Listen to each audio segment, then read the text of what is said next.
Hello students, how are you all?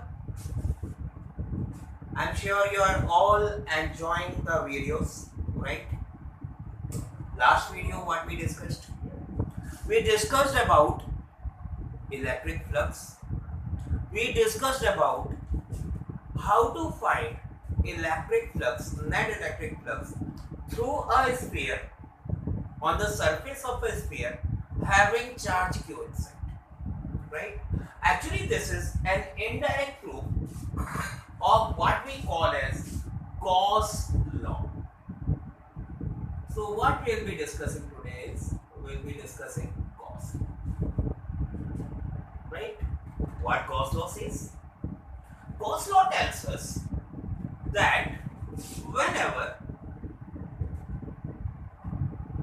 any surface, closed surface, any closed 3D surface, अगर कोई भी closed 3D surface हो, जैसे हमने स्फीयर लिया था लास्ट, ठीक है, अगर ऐसा कोई भी क्लोज्ड 3D सरफेस है and closing charge q inside and closing charge q inside,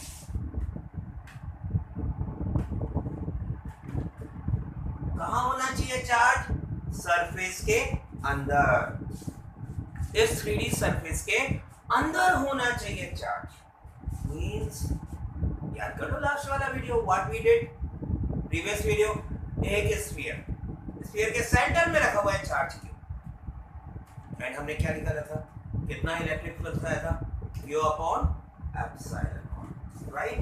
that is what Gauss law says, दैट अगर कोई क्लोज्ड 3D सरफेस है और उस क्लोज्ड 3D सरफेस में चार्ज q अंदर एनक्लोज्ड है, right, then net electric flux through this surface, ये जो सरफेस है इससे निकलने वाला net electric flux phi is given by 1 upon epsilon naught times charge and closed inside the surface. अब यहाँ भैया बड़ा पंगा है, बड़ा पंगा है। क्या पंगा है, इसको जरा फील करते हैं, समझते हैं इस चीज को। मान लो हमारे पास ये सिलेंडर, ठीक है, I am just giving a simple big example. ये एक सिलेंडर, ठीक है, सिलेंडर के सेंटर में हमने रख दिया पॉइंट चार्ज, ठीक है, राइट? तो इस पॉइंट चार्ज की वजह से अगर मैं बोल रहा हूं, मान लो एक चार्ज पॉजिटिव q1 हमने यहां रख दिया, ओके, चार्ज q1 यहां रख दिया, एक चार्ज q1, तो इस सिलेंडर के ऊपर जो फ्लक्स हम कंसीडर करेंगे अकॉर्डिंग टू गॉस लॉ, बाहर वाले के कारण नहीं करेंगे, Q1 के कारण हम फ्लक्स थ्रू सिलेंडर कंसीडर नहीं करेंगे।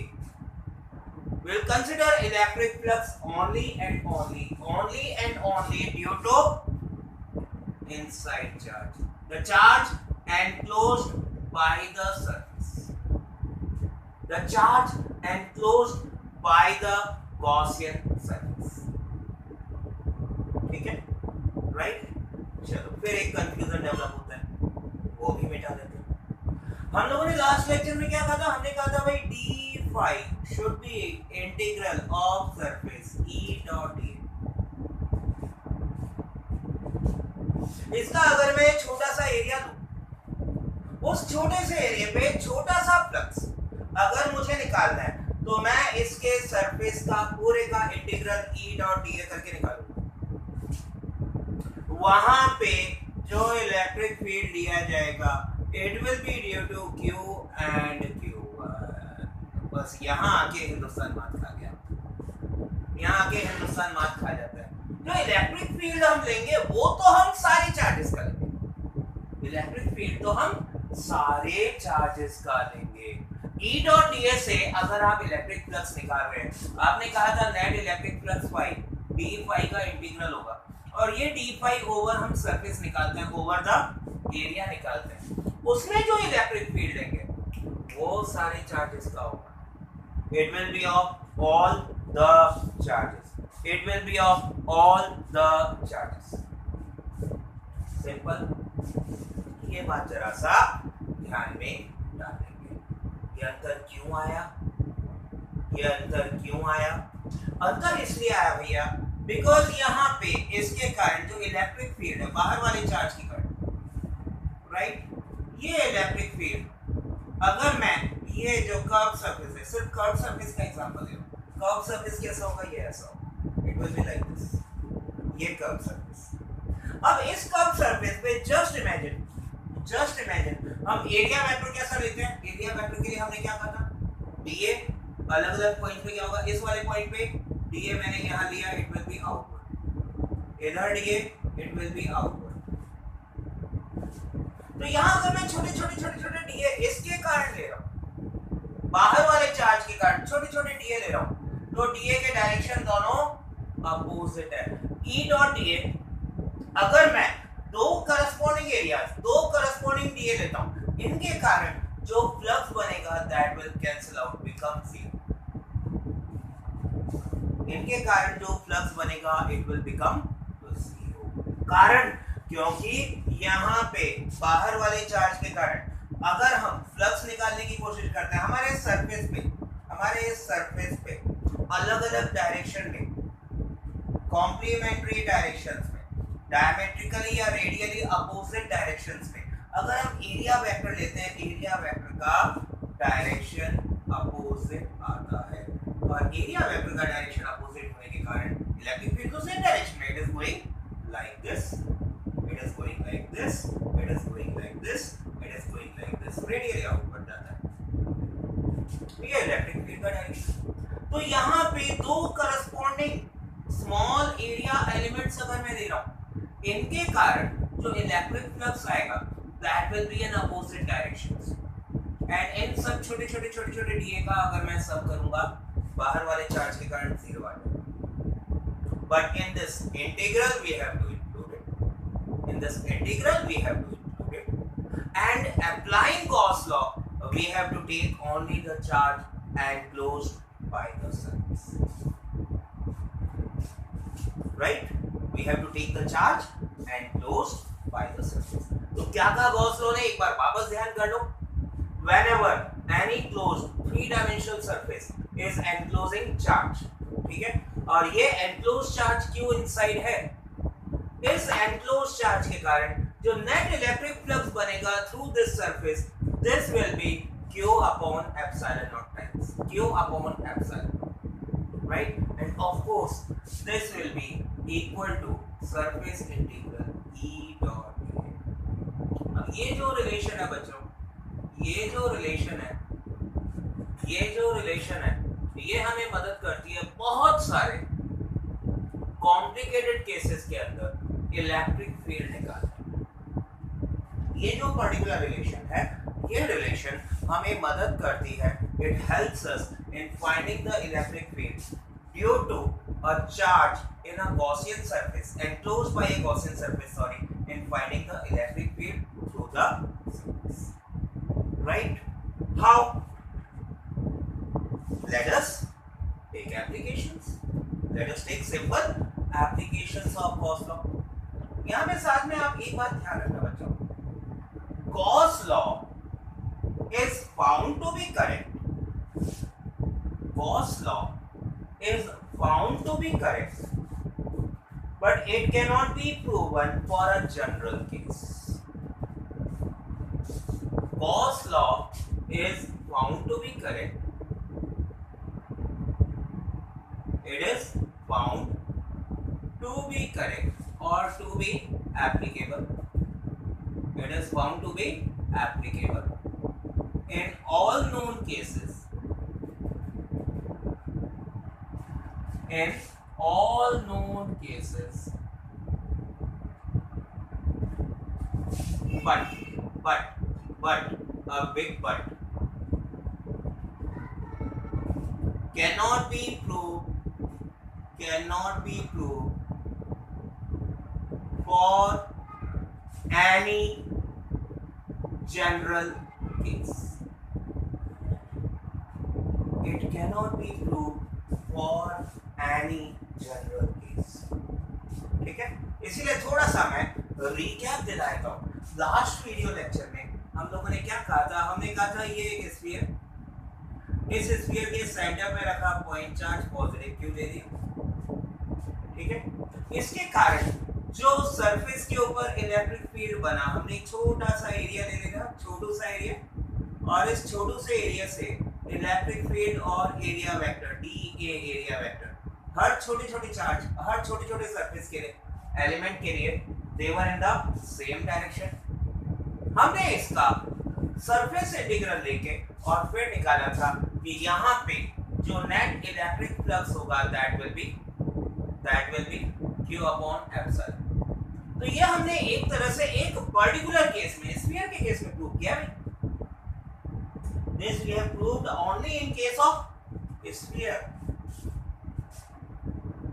ऐसा थोड़ा हमने ये थोड़ा कहा कि अगर मान लो ये इस उलझुल साइज की बॉडी है और इस बॉडी में अगर यहाँ चार्ज क्यू रखा हुआ है, ठीक है, 3 dimensional body, it is like a 3 dimensional body, and इसके लिए हमने थोड़ा प्रूव कर पाए कि इसमें भी आपका net electric flux q upon epsilon not times होगा, बट होता है. It is found to be correct. It is found to be correct or applicable in all known cases, but it cannot be proved for any general case. ठीक है, correct तो है theorem, law is correct, but this law cannot be proved for any general case. ठीक, let us see a few small applications, very small applications of this particular applications of Gauss law. आपके CBSE course में, आपके CBSE syllabus में वैसे applications बहुत हैं, but उनमें से कुछ applications we will see, and in applications को लेने से आपको Gaussian surface, sir Gaussian surface क्या, ये तो आपने बताया नहीं. अरे भाई, whatever surface we are choosing for enclosing the charge, that is your Gaussian surface. हमने एक ऐसा सिमेट्रिक सरफेस लगभग हर केस में अपनी अकल से निकालना है जिस सरफेस से सिमेट्री भी आपको मिल जाए और आप net flux and electric field find out कर पाए. ठीक, तो हम देखते हैं सबसे पहला एप्लीकेशन जो है that is finding electric field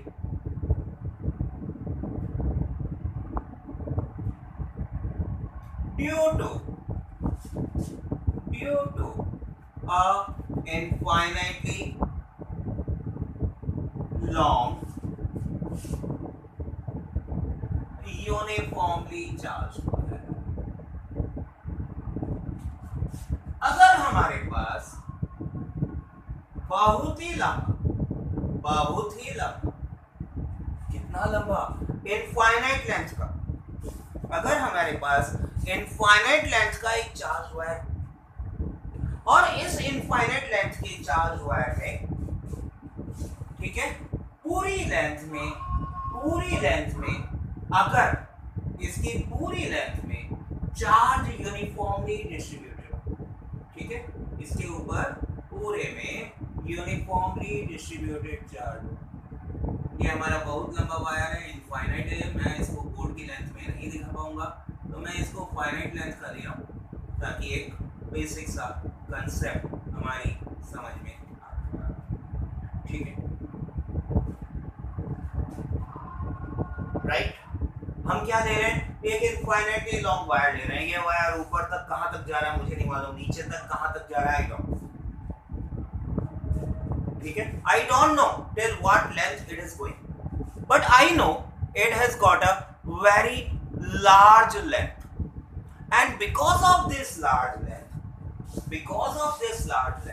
I want to find कि इससे मैं किसी भी एक पॉइंट से अगर एक डिस्टेंस r पे एक पॉइंट ले, इस पॉइंट पे मैं क्या करूं, एक सरफेस बना, दोनों तरफ होगा डिस्टेंस r, तो मैं दोनों तरफ ले सकता हूं distance r, I can take it on both sides distance r।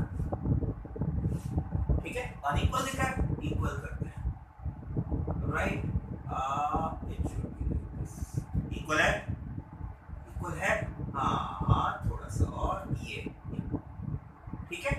दोनों साइड अगर डिस्टेंस r पे मुझे चाहिए what is the electric field generated due to this wire at a point distant r from it. अरे भाई ये distance r, इधर भी डिस्टेंस r, इधर भी डिस्टेंस r।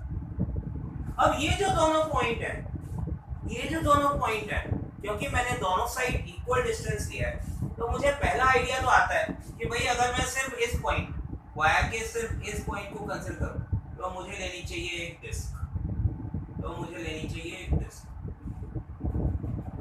लेकिन क्या डिस्क 3D सरफेस है? डिस्क 3D सरफेस नहीं है, तो फिर क्या करें? तो फिर मुझे इस डिस्क को, ऐसी बहुत सारी डिस्क, फिर मेरा दिमाग ये काम करता है भाई छोटा चार्ज, छोटा चार्ज, छोटा पॉइंट, छोटा पॉइंट, छोटा पॉइंट, छोटा पॉइंट, छोटा पॉइंट, यहाँ पूरे वायर पे अगर मैं छोटे छोटे छोटे छोटे पॉइंट काटूं, उनके काट डिस्क बनाऊं, तो वो डिस्क क्या शेप लेगी? या you are right, you are right, absolutely right. ये जो डिस्क लेगी, ये डिस्क लेगी एक सिलेंडर का सरफेस, ये जो डिस्क लेगी, ये डिस्क लेगी एक सिलेंडर का सरफेस, ये डिस्क लेगी एक सिलेंडर का सरफेस। तो हमने एक सिलेंड्रिकल गॉसियन सरफेस एज्यूम कर लिया, हमने एज्यूम कर लिया भाई ये एक सिलेंड्रिकल गॉसियन सरफेस है। इस सिलेंड्रिकल गॉसियन सरफेस के पूरे सरफेस पे, ये कर्व सरफेस, ये ऊपर वाला सरफेस, ये नीचे वाला सरफेस, इसके ऊपर अगर मैं इलेक्ट्रिक फील्ड फाइंड आउट कर लूं, मेरा काम हो जाएगा। ठीक, अच्छा, अब एक बेसिक सी चीज, यहां से इलेक्ट्रिक फील्ड का डायरेक्शन क्या होगा भाई? चार्ज की करंट, ये इलेक्ट्रिक फील्ड पॉजिटिव चार्ज से आउटवर्ड, ये हम इधर और लेते हैं, दिस इज इलेक्ट्रिक। ठीक है, सिलेंडर हमने क्यों लिया, बात समझ में आई? हमने एक सिमेट्री देखी, सिमेट्री देख के उसको 3D में कन्वर्ट किया, हमारे पास सिलेंडर आ गया, राइट। अच्छा, अब हमने कहा भाई इतना लंबा वायर है, इसके ऊपर हम कितना चार्ज डिस्ट्रीब्यूटेड है नहीं जान सकते। तो एक तो पहला काम हम क्या कर रहे हैं, we assume charge per unit length, total wire का चार्ज हम नहीं जानते, infinitely long, it is infinitely long, so we assume charge per unit length as lambda, जिसे आप लीनियर चार्ज डेंसिटी भी पुकारते हैं, लैम्डा कूलम पर मीटर। ठीक है, let this be its charge density, let this be its charge density. ठीक है, यहां जो मैंने छोटू सा एलिमेंट लिया, इस छोटे से एलिमेंट की लेंथ हम मान लेते हैं भाई डी। ऐसे डीएल बहुत सारे, क्या बन जाएगी? टोटल लेंथ बन जाएगी, सिलेंडर की लेंथ हमने मापी। ठीक, अच्छा, अब देखो एक चीज, इलेक्ट्रिक फ्लक्स, हम लोगों ने क्या बोला था, क्या होता है electric flux? Electric flux d phi, छोटू सा electric flux will be E dot d। ठीक है, टोटल सिलेंडर में कितने सरफेस, बोलो बोलो बोलो कितने सरफेस हैं? अरे भाई टोटल सिलेंडर के अंदर 3 सरफेस, एक तो देखो ये ऊपर वाला ढक्कन, एक ये नीचे वाला बेस, और एक ये इसका पूरा कर्व सरफेस, 3 सरफेस है। इन तीनों सरफेस का अगर मैं इलेक्ट्रिक फ्लक्स, इन तीनों सरफेस का अगर मैं इलेक्ट्रिक फ्लक्स निकालूं, तो यहाँ पे सबसे बड़ा अच्छा फायदे वाला काम क्या होता है कि हमारा इलेक्ट्रिक फील्ड तो है इस डायरेक्शन में, ये दो इलेक्ट्रिक फील्ड ये स्पेस कवर्ड है। And what is the area vector? Area vector यहाँ पे किस डायरेक्शन में होगा? It will B DA. इधर इस सरफेस के लिए this will be the direction of DA. दोनों क्या है? परपेंडिकुलर। 90 डिग्री पे cos becomes 0, 90 डिग्री पे cos becomes 0। तो because of that upper face lower face, ऊपर का ढक्कन नीचे का ढक्कन, ठीक है, दोनों के ऊपर net electric flux will become 0। Total electric flux किसके ऊपर होगा? Total electric flux will be on this face, right. अच्छा, कर्व्ड फेस पे सिर्फ इलेक्ट्रिक फ्लक्स है और वो कर्व्ड फेस का electric flux E dot ds से हम निकाल रहे हैं। और यानी अगर मैं टोटल फ्लक्स निकालता हूं तो ये आना चाहिए integral of d phi. Integral of d phi क्या होना चाहिए? इंटीग्रल ऑफ d फाई होना चाहिए integral E dot d over the surface. It should be over the surface, ठीक है। अब ये क्योंकि ओवर द सरफेस हमें चाहिए, राइट, ये डीए, अगर मैं यहाँ पे डीए पूरे कर्व सरफेस के लिए डीए लूंगा तो what it will be? It will be total curved surface area.